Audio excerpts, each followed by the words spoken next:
So I have just titled my presentation as Rural Transformation, Way Forward for Post-COVID-19 India. I believe this is the only way out to address the issues at rural level.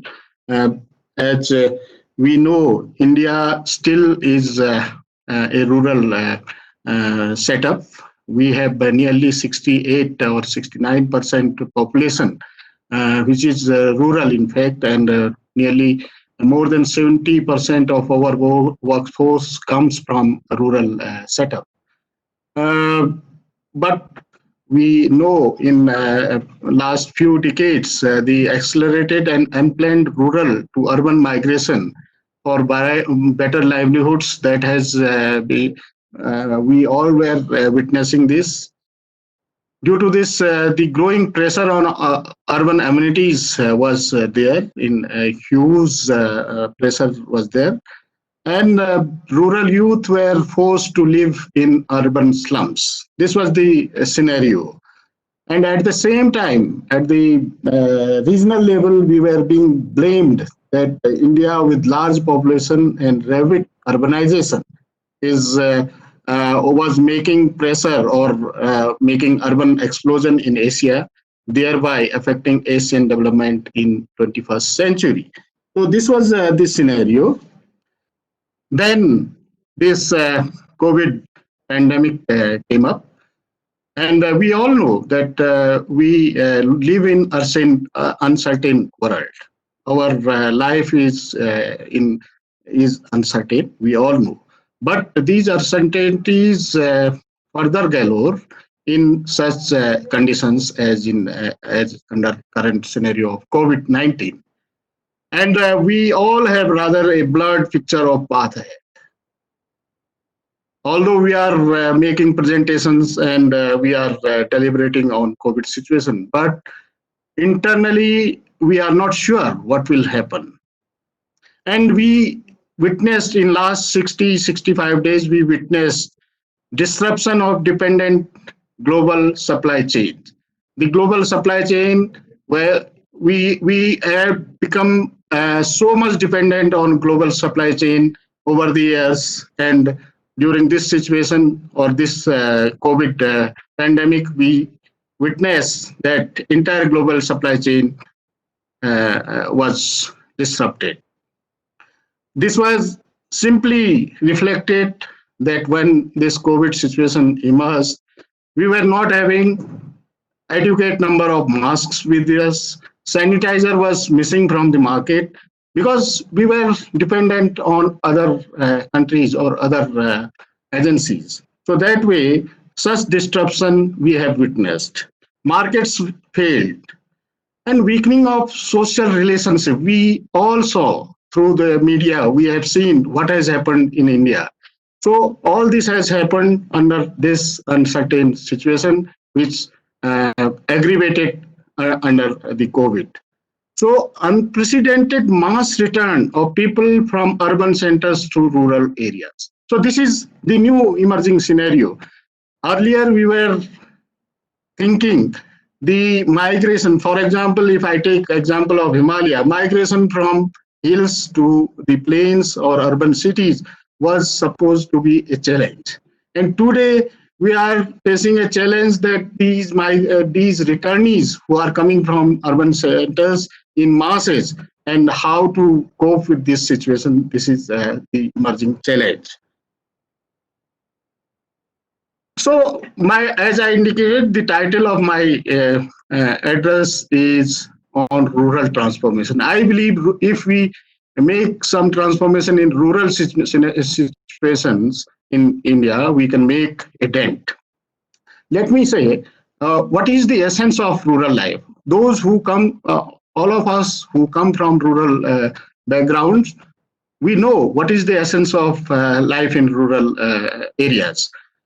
The solidarity and reciprocity is the main strength of rural system. That makes the social relationships. The equilibrium. If you see the rural ecosystems, you will find there is an equilibrium a harmonious relationship between man and nature. And the most important thing which rural system has is self-reliance. We have diversity of produce, and we all know this diversity is the essence of resilient system. Dr. Verma was indicating about resilient system. Dr. Gupta was indicating about developing resilient systems. So the resilient system, the basic tenets of resilient system is basically to have diversity. So that way, if we see the essence or the basic threats of the rural system, we find it is more robust and more resilient. But the aspirations are there. People want more and better life in the rural systems. That's why there is a call or there is a need for rural transformation. What is rural transformation then? We all know rural transformation that favorably impacts quality of life of rural people. The rural systems are sustainable, that we know, but we need to make interventions to improve the quality of life in the rural systems. That is the basic essence of bringing transformation in rural life. Rural transformation, it is basically it requires to be looked into with more balanced view of finding way through one, the most prominent sector of rural employment, the agriculture. We will have to see the rural agriculture with a fresh outlook. Then we have to see the alternative opportunities of employment to non-farm sectors or non-farm activities. So if we look into these two sectors more intensively, then probably we can find as to how we can bring in transformation in rural life.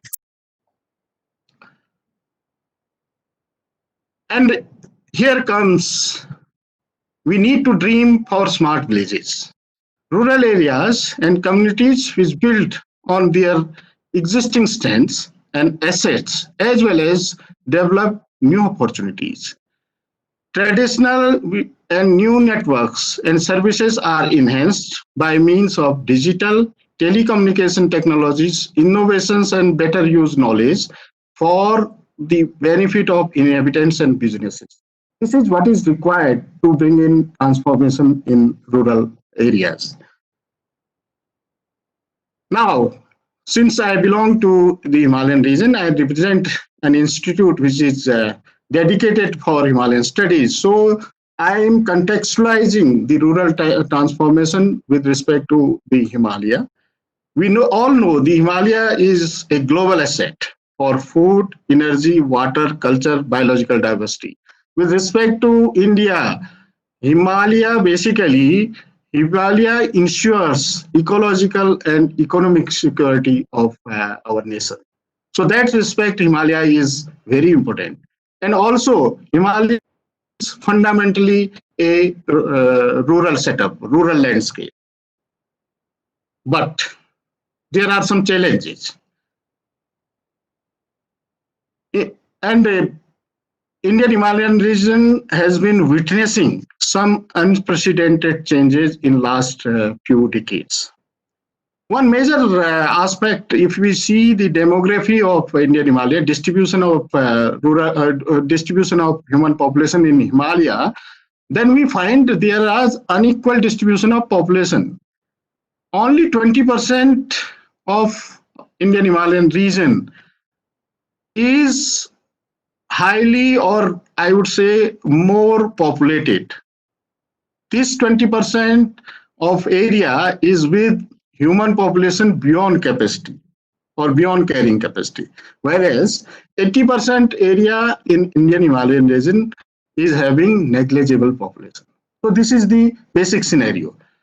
But if you see further changes, what we have been witnessing over last 3-4 decades, there is a sharply declining decadal growth. This is a very important aspect to be looked into. Our decadal growth in 1991 to 2001 was 28.3%. That time, the average of India was 21.3%. So our average decadal growth rate was much higher than the average of country. But in the next decade, that is 2001 to 2011, our growth rate has come down to 17.6%, and it is then equal to the average of country. So that means our population, Indian Himalayan population, is declining very fast. And on the other sphere, what is happening? We are very fastly growing with urban population. 48.4% during the 2001-2011 decade. That time, India's urban population was growing at the rate of 31.8% per day. So that is the difference. Our urban population was growing much faster during that period than India's total. Some of our states were having much higher urbanization. For example, Sikkim witnessed 153.4%, Tripura 76.1%, and like that. So these are the Indian Himalayan states which were witnessing the urban population growth much higher than the India's urban growth. This is an alarming situation for managing boom of urbanization and depopulating villages and abandonment in agricultural areas. I take an example of Uttarakhand. If you say, before this crisis of COVID, the scenario was 9% villages in Uttarakhand were uninhabited. Out of more than 16,700 villages, more than 1,000 were just coast villages. And nearly 400 villages were having less than 10% in a village. So this was the scenario. And the consequences which were drawn by the experts were human nature balance was basically being affected, security in borders was being affected, supply of services, food, health, education was being affected. And then comes the COVID scenario, COVID-19 changing scenario, when we see mass returnees or mass return of people from urban areas to the hills. Now the question is, with these people population is where to go. People in villages are not welcoming them. And also the houses or the fields which they were having 3 decades back when they left, now they are not usable. They have the question what to do and how to sustain. These are the questions with these people who are coming back. And these are the questions with the governance system in the hills. So we need new developmental narratives. Development needs to be fully embedded in the environmental, socio-cultural, and sacred tenets of Himalaya. Research and technologies need to focus on opportunities offered by mountain specificities. We are very rich in traditional knowledge. So blending of traditional knowledge of resource management with state-of-art science and technology, this may provide some answers. As the topic of this year's Environment Day is focused on biodiversity, so I would also like to put some light on the possibilities which Himalayan biodiversity can provide. My institute organized one webinar on International Day of Biodiversity on 22nd May. And the idea was to generate ideas from the experts who have worked on Himalayan region and who know Himalayan biodiversity. The title of the webinar was Himalayan Biodiversity and Future Solution. And the question posed to the experts was basically to think in a new direction, in a changing scenario. So, what came out of this webinar? This webinar, experts agreed that Himalayan biodiversity holds great promise for sustaining the life. They also agreed that there is a prevalence of traditional knowledge and practices in the Himalayan region. That way, we can harness this knowledge by blending with the new science, particularly with respect to the potential, harnessing the potential of medicinal plants and wild edible plants. The experts agreed the traditional agricultural system have great potential and it can contribute to the sustenance of people in the region because the traditional agricultural system has contributed to enormous genetic diversity. Again, this genetic diversity which prevails across the Himalayan region, this is basically the potential of this genetic diversity needs to be harnessed in the best interest of people. Restoration of degraded ecosystems following a balanced ecosystem approach that integrates social and natural ecosystem emerges as a priority. Unfortunately, during last few decades, Himalayan systems have also degraded. The next 10 years have been declared as a decade of international, a decade of ecological restoration. So that way, there is an opportunity with the Himalayan region to restore these degraded lands by using traditional knowledge as well as using the recent scientific advancements.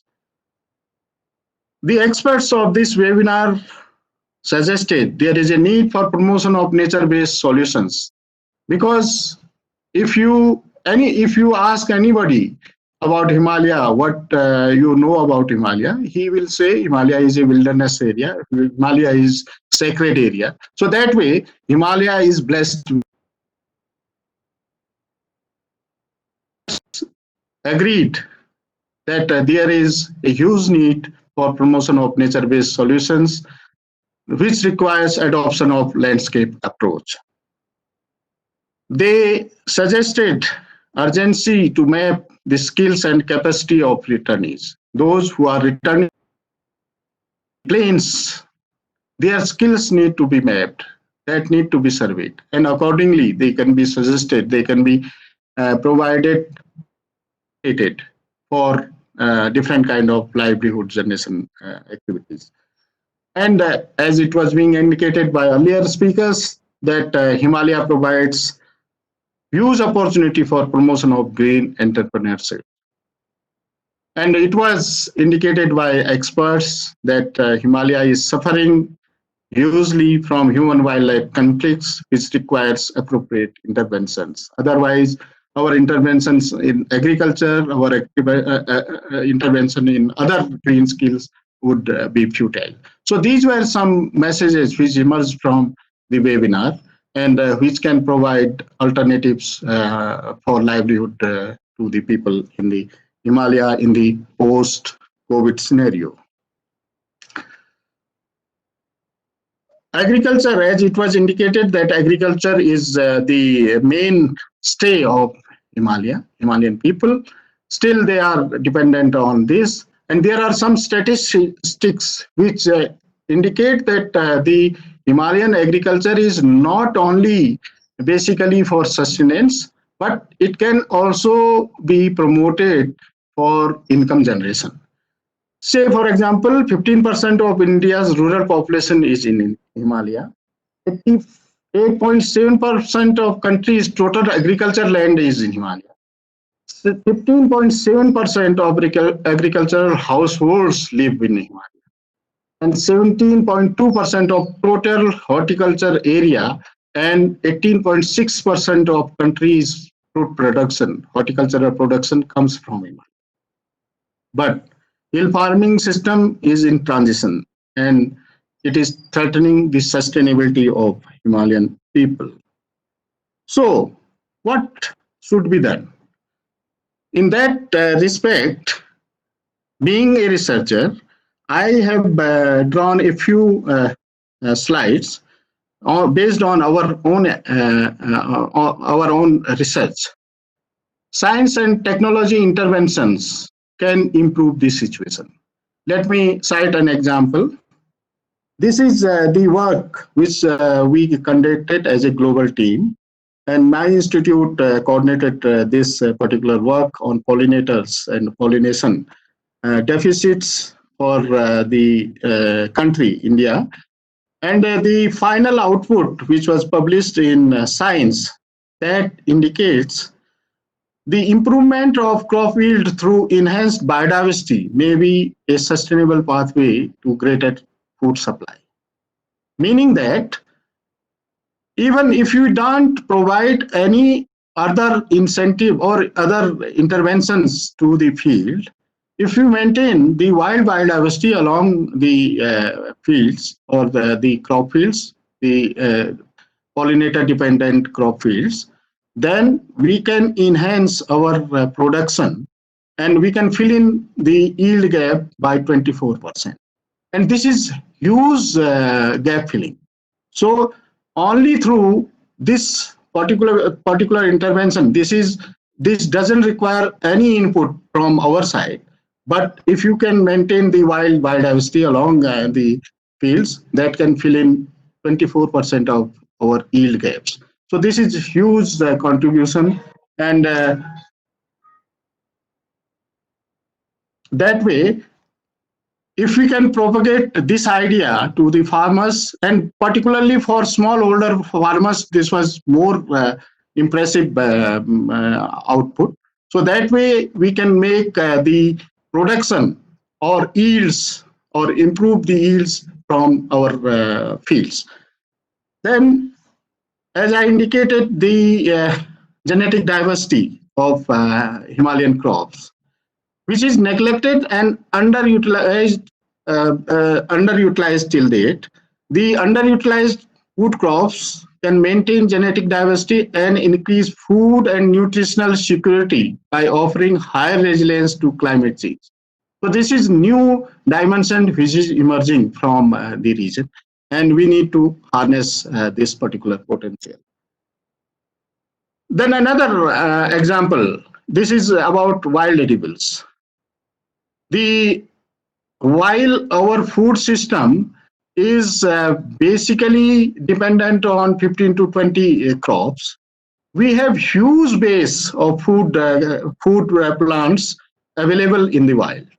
We have nearly 775 plants known in the Indian Himalayan region, which are used by people in one form or the other as a food. So we can use this huge base to widen our food base to make ourselves more resilient under the scenarios of this pandemic-like scenarios. Wild edible species deserve promotion in the region through horticulture and forestry intervention. So some kind of policy intervention to promote these plants can bring prosperity in the region. Then the technological intervention. While saying technological intervention, I am not saying large technological intervention. Simple rural technological interventions, very simple, hill-friendly intervention can bring prosperity. My institute has a small rural technology center wherein we have demonstrated yield improving, income generating, livelihood development, and other supporting technologies. But one major technology or technological intervention, very simple, was with respect to the pine needles. As you all know, These pine needles have created havoc in the Western Himalaya. They they are considered cause of huge fires, forest fires in the region. Then we were asked as to how these pine needles can be converted into some kind of products which can fetch some income to rural people. So my institute has established a small pine needle processing unit, wherein these needles are converted into the paper, pulp and paper, and finally made the products in the form of office files, small carry bags, and other things. So that way, the right now we have involved nearly 10 villages with us, wherein the small self-help groups of women they collect the pine needles and they provide that pine needle to our unit, and that is converted into different products. So these women groups, they are getting some kind of income from this particular work. And also removal of pine needle from forests have basically reduced the frequency and intensity of forest fires. So that way, the co-benefits, the economic benefits and ecological benefits can be ensured. So such type of small intervention can be made for making people's life easy, and people's quality of their lives can be improved. Now, coming out of from agriculture sector to non-farm sector, we have huge possibility. Himalaya is a global destination for various kind of tourism. We have biodiversity, we have wilderness, we have sacredness. So all these things can be utilized. But the huge possibility lies with rural tourism, which gives an opportunity across Himalaya because we have huge diversity of socio-cultural groups and systems of their living. So that can be harnessed in the best interest of the Himalayan people. So finally, the opportunities for rural transformation are immense. We need to find out appropriate interventions by way of contextualizing them to specificities and need at different locations and making efforts for engaging rural people. So that way, we can address the challenges which have emerged through this COVID-19 scenario. Thank you. Thank you very much.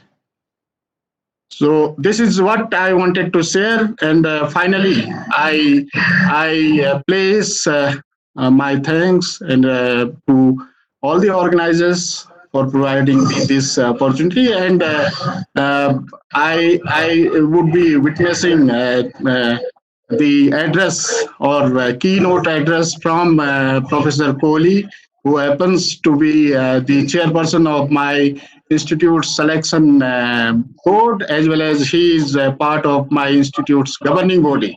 So it will be my pleasure to listen to him. Thank you. Thank you very much. Thank you, sir. It was a really informative and enlightening speech. Even we are looking forward to hearing from Professor Kohli. Well, for this particular talk, we can in all take up two questions from panelists and attendees. I'll request the panelists to unmute themselves and ask a question if they wish to. I would also request the panelists to identify themselves while asking a question. So if there are any questions, they can be asked over by the panelists right now.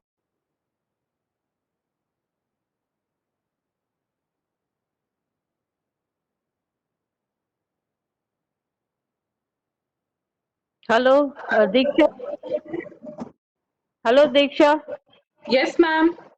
This is Rita Singh. Yes, ma'am. I have it's a wonderful talk, you know, and he has covered almost everything related to Himalayas. I would like to ask him a question. Can I? Yeah, absolutely, ma'am. Go ahead. Uh, Dr. Rawal, I have a question when you talk about the pollinators. we have so much shortage of the people who are doing taxonomy of these pollinators. So what is your suggestion and what is your institute doing regarding the identification of these pollinators, especially bee species, in the Himalayas? Thank you. Thank you very much for this intervention, Madam Rita. And basically, this is the issue.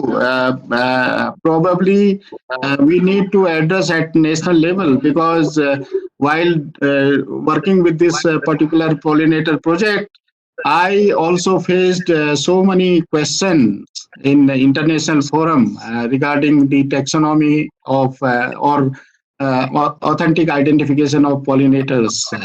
So that way, my institute being not an educational institute, I would say this is the task which need to be dealt with by university system because this is a basic science which need to be taught at the university level, and we need definitely we need to develop the taxonomists who can deal with the pollinators. I have some idea from Geological Survey of India that they have been working on this aspect, and some of their taxonomists are there. At the institute level, yes, I have. We have taken up a few bright students from different universities, and we are grooming them. But I believe it is not enough. It is very small. They are dealing with a very small fraction of the insects. As you know, insects is a huge group. So probably this requires a larger focus at the country level. Thank you. Yes, sir. Thank you. This is a learning question. Yes, yes, I do agree. Thank you. Thank you so much. Sir, there is one more question.